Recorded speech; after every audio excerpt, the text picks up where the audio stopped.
Hi everybody, it's Grace. Welcome to Eating Peace this week.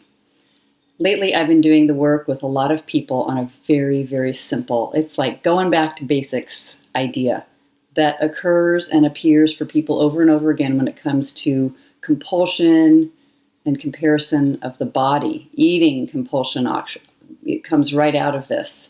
So I'm comparing my body and I think something's wrong with it.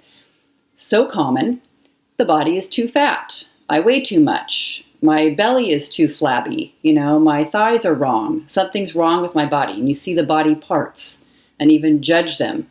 Sometimes that judgment, people will notice, is incredibly vicious. The flash of seeing themselves in the window, in the glass, or in a mirror. And the comparison. Everything was fine, and then they got in this environment where they're walking down the beach, and all of a sudden, this harsh comparison. So I wanted to speak to that again today. So if you are beginning with just, noticing what your stressful thoughts are, I even found that these stressful thoughts, the ones that were having concern about the body and its appearance, started when I was a child. And those were the first stressful thoughts that wound up having to do with food and eating. But the first stressful thoughts were about the body. Something's wrong with my body. Oh, and the way you fix that, says the mind, going on its strategy to fix everything all the time, is to lose weight, get thinner, become very skinny. And how do you do that? And then, a billion different ideas, like don't eat anything or go on diets. Diet mentality, that something must be done to fix or change something about this body. All right, so what if we question that? Because you notice it's a very stressful belief. Let's just look at the simple thought, I need to lose weight. So we know that using the work of Byron Katie, which is the most simple way of inquiry that I've ever found, first question is it true? People will say, yes. I loved it. I was working with there's an inquirer in the Year of Inquiry group who was saying, can you absolutely know it's true? That second question. And she was just like, yes. My mind is screaming, yes, I do need to. I need to. This has got to happen. People will feel this all the time. I'm sure you've had this very same thought. If you can't find it about your body and needing to lose weight, then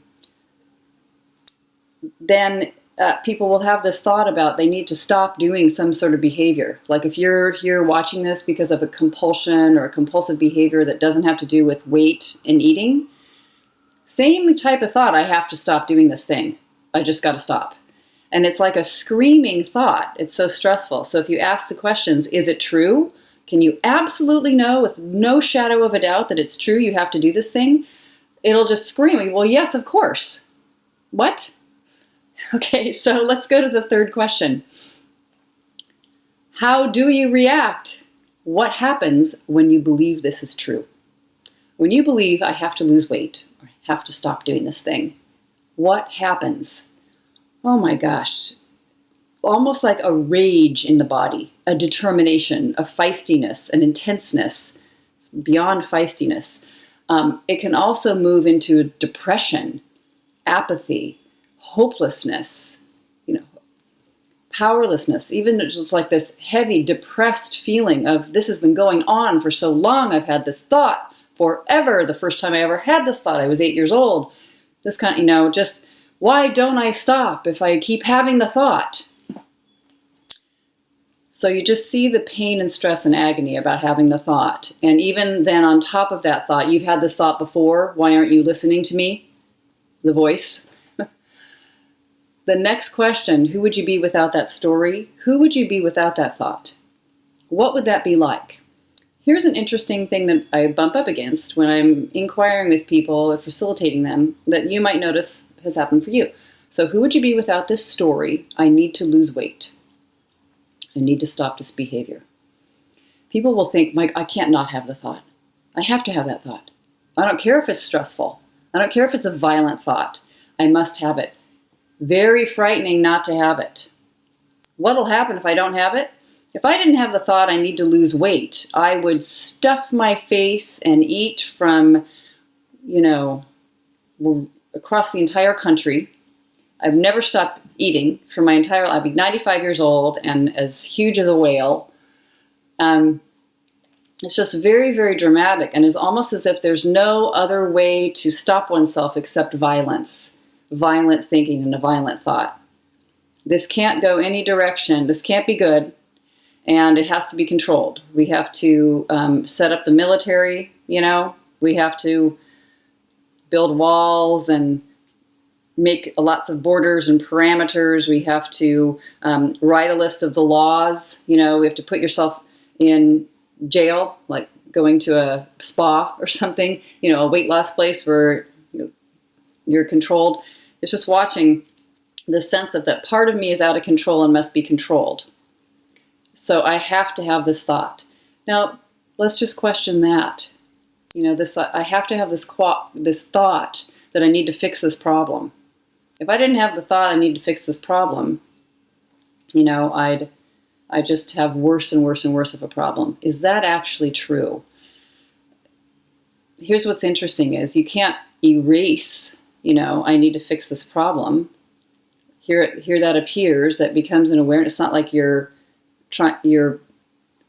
having no mind at all. There's that mind with this idea and this suggestion. You're aware that there's pain and suffering going on here. But in this moment now, if you have aggression towards yourself about what needs to be fixed, I can guarantee there'll be pain and suffering.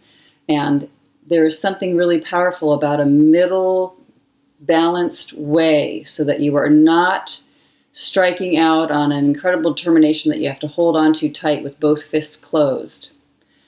But instead, a very open, I don't know where this is going, but I'm going to, I'm going to stay steady with this view and this vision with loving compassion, not aggression. So you can hold the sense of I need to lose weight.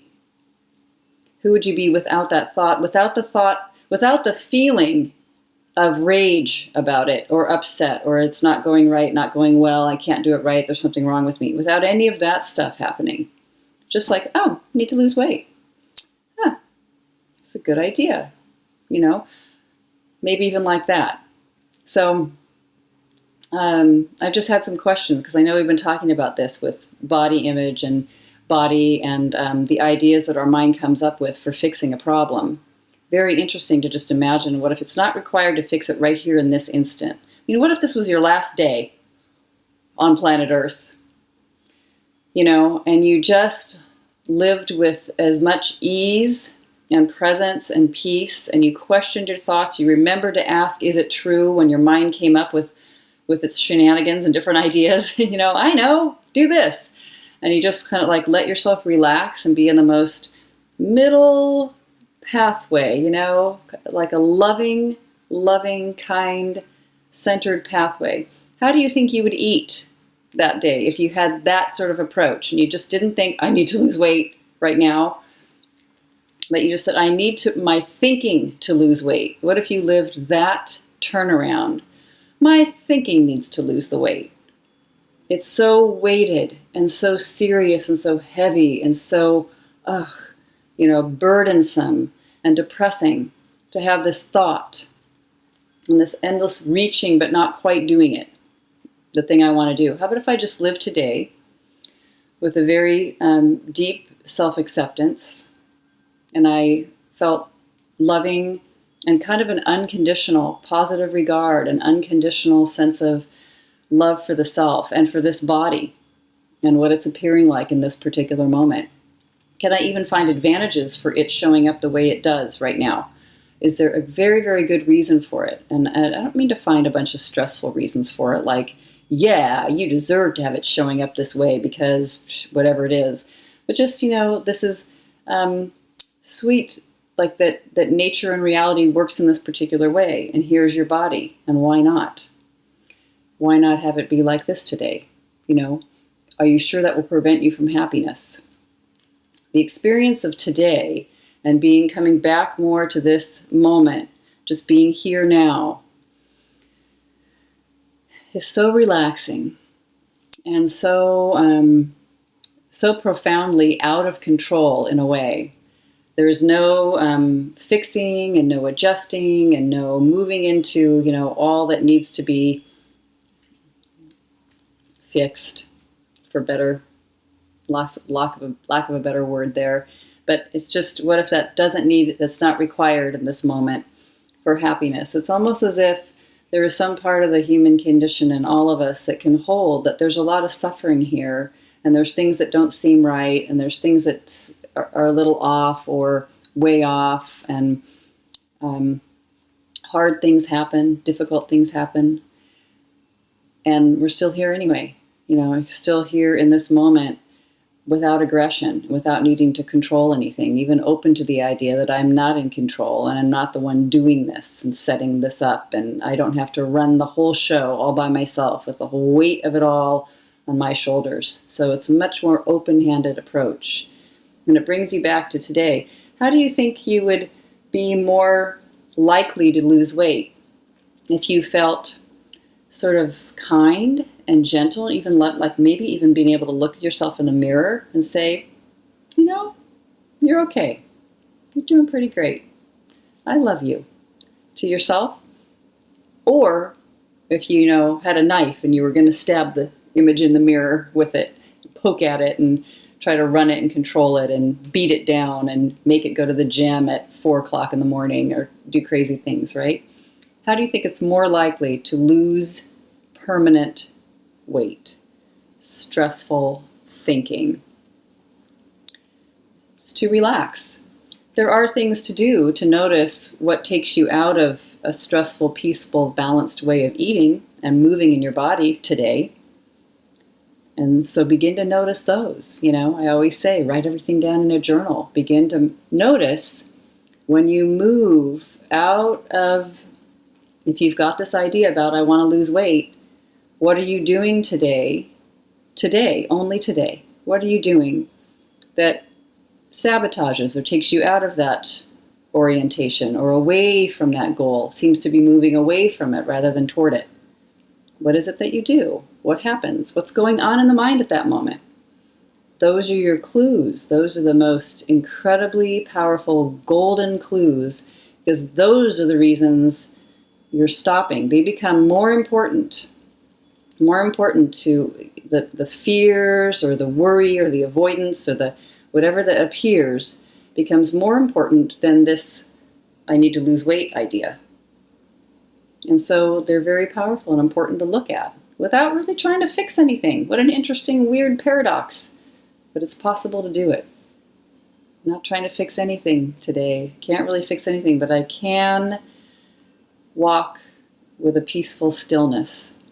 Even if I'm moving and taking care of errands and going to the grocery store and putting gas in my car and going to work and doing what I do, there can be a peaceful stillness inside at all times. So just watching that, accessing that is going to be the way to a permanent, balanced way, eating peace, living peace, thinking peace. That's the way of it, not aggression and violence towards the self. So, my thinking needs to lose weight, not my body. All right, take care. Let me know how it goes.